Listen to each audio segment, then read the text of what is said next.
इसी के साथ स्वागत किया जाए अंतर्राष्ट्रीय बाजारों के जाने माने विशेषज्ञ अजय बग्गा साहब का। और बग्गा साहब से आज मेरे पास में ढेर सारे सवाल हैं, बहुत सारी चीज़ें हैं, तो एक एक करके पूछना शुरू करता हूँ। जेडी वेंस साहब आ गए हैं, उन पर बात करनी है। चीन ने अभी स्टेटमेंट दिया, उस पर बात करनी है। ट्रंप ने कहा कि हम बातचीत करेंगे, उस पर पूछना है। इसके अलावा बहुत कुछ जो हो रहा है दुनिया भर में। आइए सबसे पहले सर जेडी वेंस साहब, शायद हमारा अकेला देश है जहां अमेरिका के उपराष्ट्रपति नंबर 2 ट्रंप जो खुद आए हैं बात करने के लिए, ये कितना इंपॉर्टेंट है? और पूरे 4 दिन रहेंगे सर? जी बिल्कुल। और देखिए अनिल जी, सिंबॉलिकली बहुत अहम है कि एशिया में जो पहले जा रहे हैं जहां, वो भारत है। 10 साल बाद कोई उपराष्ट्रपति आ रहा है। कमला हैरिस नहीं आए और माइक पेंस जो थे ट्रंप के वाइस प्रेसिडेंट, वो नहीं आए थे। जो बाइडेन ओबामा के टाइम आए थे वाइस प्रेसिडेंट के तौर पे। तो 10 साल में पहली बार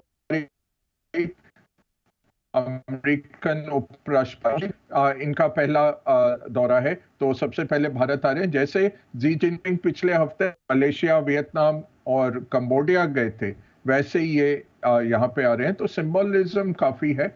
तीसरा, उम्मीद क्या है? उम्मीद यही है कि मोदी जी बिल्कुल उनको रेड कारपेट प्रदान कर रहे हैं। आज उनके साथ डिनर भी है, वार्ता भी रहेगी उनकी पूरी टीम के साथ। और हमारे फॉरेन मिनिस्टर जयशंकर जी और नेशनल सिक्योरिटी एडवाइजर भी उनसे मिलने वाले हैं। और बाकी वरिष्ठ जो ऑफिशियल्स हैं वो भी मिलेंगे। कुछ ज़्यादा ऐलान होने की उम्मीद नहीं है, बट ये एक पृष्ठभूमि रखेगा ट्रंप के आने के लिए, ट्रंप की विजिट के लिए। और दूसरा, जो बायलैटरल ट्रेड एग्रीमेंट है उसको बिल्कुल एनकरेज करने के लिए हमारी भारत की टीम 23 अप्रैल को जा रही है बायलैटरल ट्रेड एग्रीमेंट साइन करने के लिए अमेरिका के साथ। तो वहाँ पे टर्म्स ऑफ रेफरेंस फ्रीज कर दिए गए हैं। 19 चैप्टर बनाए गए हैं एग्रीमेंट के, जो सब कुछ कवर कर रहा है। रेसिप्रोकल से लेकर नॉन टैरिफ बैरियर सब कुछ कवर कर रहा है। और 3 दिन लगेंगे भारतीय टीम के अमेरिका में। पीयूष गोयल जी जा रहे हैं यूके और यूरोपियन यूनियन को मिलने, तो वो भी बहुत अच्छी बात है। इस हफ्ते हमारे कॉमर्स मिनिस्टर भी जा रहे हैं, उनके साथ भी फ्री ट्रेड होने का पूरा आसार है। अगले कुछ महीनों में यूरोप और यूके के साथ भी फ्री ट्रेड एग्रीमेंट हो जाएगा। तो हर तौर पे आगे बढ़ रही है सरकार, यही कह सकते हैं। तो काफ़ी बड़ी इम्पोर्टेंट बात है कि वो यहाँ पहुँचे हैं। लेकिन कल जिस तरह से सर ट्रंप साहब ने कहा कि चीन से बातचीत चल रही है, सुबह सुबह आपने पढ़ा होगा, सूत्रों के हवाले से आ रहा है, ब्लूमबर्ग वगैरह पर भी आया है ये नोट कि चीन की कॉमर्स मिनिस्ट्री से स्टेटमेंट आया है कि मतलब वो तो कुछ ही अलग ही तरह के अलग ही टोन में बात कर रहे हैं। क्या मतलब निकाला सर? मतलब क्या अभी ट्रंप ज़्यादा बेताब हो रहे हैं या चीन अड़ियल हो रहा है? आपको सेंस क्या मिल रहा है, हो क्या रहा है? या देखिए अनिल जी, दोनों तरफ से काफी अब पोजीशंस एंट्रेंच हो रही हैं। बट ट्रंप ने पिछले हफ्ते एक गोगली जरूर थ्रो की थी चीन के ऊपर, जहां उन्होंने कहा कि हमारे से वार्ता तो चल रही है चीन के ऑफिशियल से। तो उनसे फिर पूछा भी गया कि क्या जी जिनपिंग से आपने बातचीत की है? तो उसमें उन्होंने कहा हाँ, मैं टाइम पे बताऊंगा।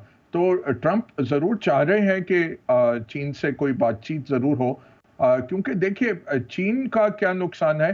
चीन का नुकसान हो रहा है पैसे का, कि उनका सामान है वो नहीं जा रहा है, बट वो उसको डाइवर्ट कर सकते हैं। अमेरिका को अभी नुकसान नहीं हो रहा है क्योंकि इन्वेंट्री में एक दो महीने का सामान पड़ा हुआ है। बट जब वो सामान खत्म हो जाएगा अनिल जी, तब आपकी इकोनॉमी में चक्का जाम हो जाता है। तो ये जरूर है कि अमेरिका चाहेगा कि चीन के साथ कुछ तो करार हो जाए, किसी लेवल पे हो जाए, क्योंकि उनकी क्षमता नहीं है अभी 500 बिलियन डॉलर का सामान बनाने के लिए। ना कोई देश है ऐसा जो बना पाएगा इतनी जल्दी में। तो जो ट्रंप ने पैंतरा फेंका है, वो उनकी पुरानी स्ट्रेटेजी है कि पहले आप शॉक करिए, फिर नेगोशिएट करिए और फिर डील करिए। अभी क्या हो रहा है, नेगोशिएशन में ही चीन अपना कर्तव्य दिखा रहे हैं और थोड़ा सा वो टाइट कर रहे हैं पूरा माहौल, कि हमें इतनी जल्दबाजी नहीं है।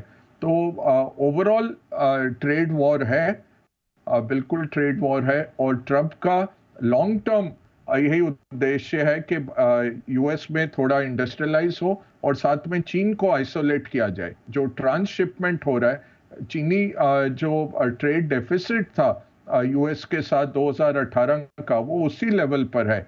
बट चीन का जो ट्रेड सरप्लस है वो $500 बिलियन और बढ़ गया है बाकी देशों के साथ। तो हो क्या रहा है, मेक्सिको हो, वियतनाम हो, मलेशिया हो, कंबोडिया, अब जैसे लियो सोथो और मेडागास्कर जैसे देशों पर भी इन्होंने पाबंदी लगाई है, टैरिफ लगाए हैं, क्योंकि चीन का माल ट्रांसशिप हो रहा है, उस पर लेबल लग रहे हैं, made in Vietnam, made in फलाना टिमका, और वहां से फिर अमेरिका जा रहा है। तो चीन का अगर आप ट्रेड सरप्लस देखें 1.2 ट्रिलियन डॉलर्स में पहुंच गया है, क्योंकि वो ट्रांसशिपमेंट हो रहा है। तो उसको भी रोकने की चेष्टा में है ट्रंप।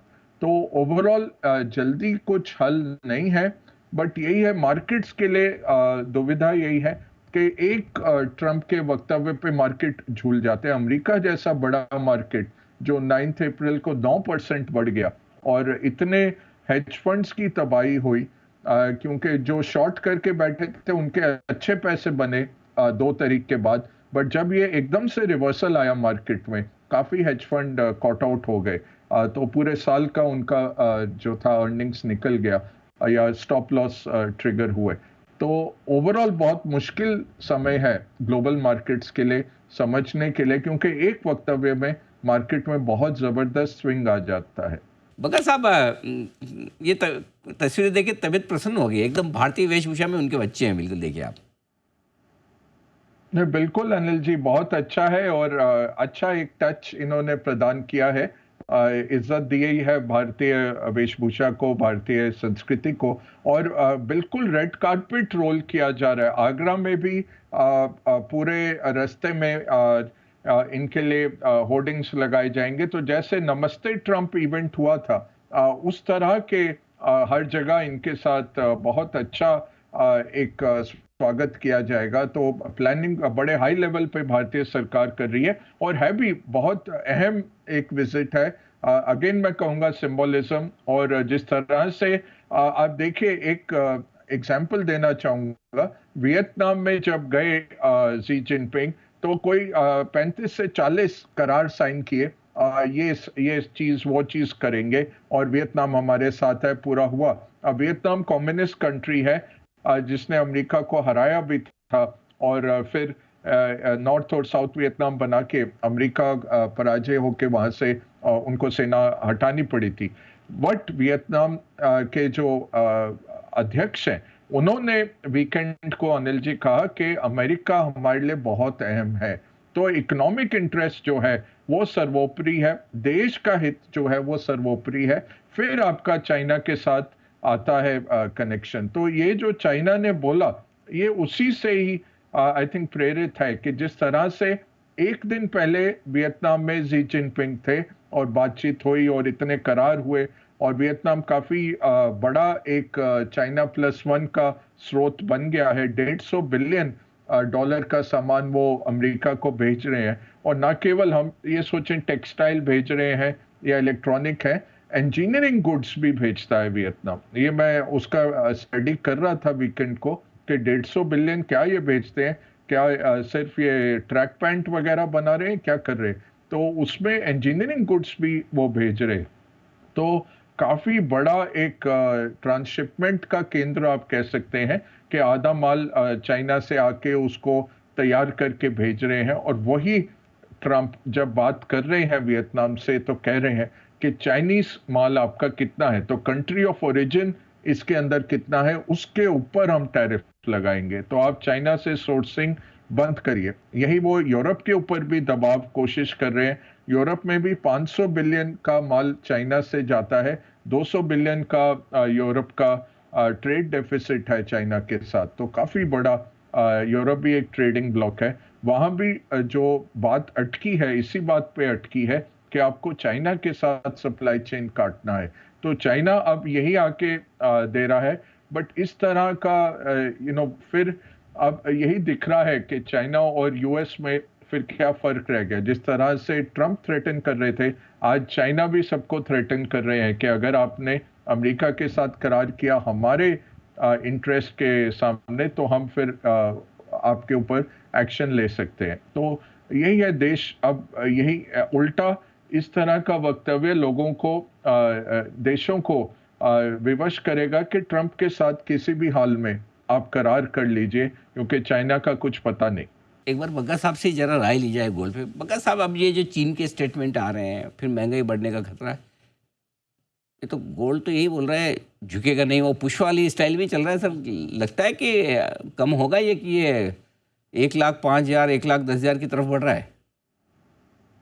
नहीं, आगे बढ़ रहा है अनिल जी, क्योंकि मेन थिंग ये है जो सेफ हेवन बाइंग रहती थी, ये ट्रेजरी यूएस ट्रेजरीज में जाता था पैसा, वो ज्यादा इस बारी जो हमने देखा अप्रैल 2 से अप्रैल 8 के बीच में जो तकलीफ आई यूएस बॉन्ड मार्केट्स में, तो हमने पैसा 3 जगह जाते देखा, सोना, स्विस फ्रैंक और जापानीज येन। जापानीज येन देखिए 140 141 लेवल पे आ गया, कहाँ 160 का लेवल डिफेंड कर रहे थे वो, तो और वहां भी इन्फ्लेशन बढ़ी हुई है, फिर भी आप देखिए जापानीज येन यूएस के सामने बढ़ता जा रहा है। स्विस फ्रैंक की हालत यह है कि वो सेंट्रल बैंक कोशिश कर रहा है कि उसको गिराया जाए, नेगेटिव रेट्स दे रहे हैं वो आजकल के, पैसा हमारे पास ना आए, कोई ना खरीदे स्विस एसेट्स, वो नेगेटिव रेट्स में फिर चला गया स्विट्जरलैंड अपनी करेंसी को डिप्रिशिएट करने के लिए, और गोल्ड तो खरीदा जा रहा है। अब ये है कि भारत से क्या खबर आ रही है कि ज्वेलर्स यही कह रहे हैं कि बहुत बिकवाली हो रही है, भारतीय सोना आके बेच रहे हैं खरीदने के सामने, और तो वो एक टॉपिश हमें लग रहा था लेवल, बट वो हुआ नहीं, वो उल्टा गोल्ड चलता ही जा रहा है। तो इसका एक्सप्लेनेशन आप यही कह सकते हैं कि सेफ हेवन बाइंग है। जो पैसा यूएस बॉन्ड से निकला है 40-50 बिलियन का, वो शायद सोने में उसका एक बड़ा हिस्सा शायद सोने में जा रहा है। तो और ओवरऑल बैंकम का भी ग्लोबल फंड मैनेजर सर्वे जो आया अप्रैल का, उसमें अप्रैल फर्स्ट वीक में, उसमें 49% ग्लोबल फंड मैनेजर्स ने यही कहा कि प्रेफर्ड ट्रेड क्या है, लॉन्ग गोल्ड, सोना खरीद के या सोने के ऊपर आप फ्यूचर्स में लॉन्ग रहिए। ये अनिल जी चेंज हुआ है 24 महीने के बाद।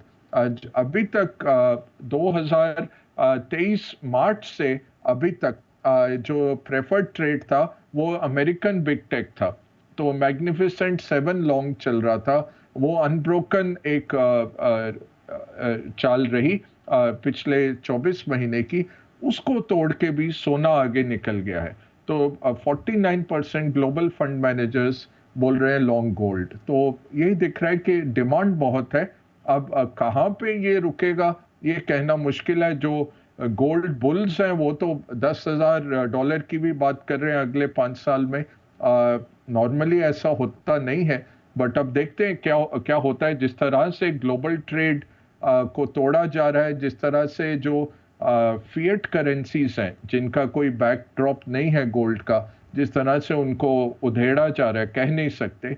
एक चीज जरूर कहूंगा कि जितने सेंट्रल बैंक्स हैं दुनिया में, आप सबके अगर गोल्ड डिपॉजिट जोड़ लें, उससे ज्यादा भारतीयों के पास सोना है। तो जो 24,000-25,000 टन भारत के घरेलू इन्वेस्टर्स के पास है, अमेरिका के पास लगभग 8,200 टन तक है, भारत के पास 800 टन है, और सारे सेंट्रल बैंक्स को अगर आप मिला लें वो भी कम है भारतीय हाउस होल्डर्स के।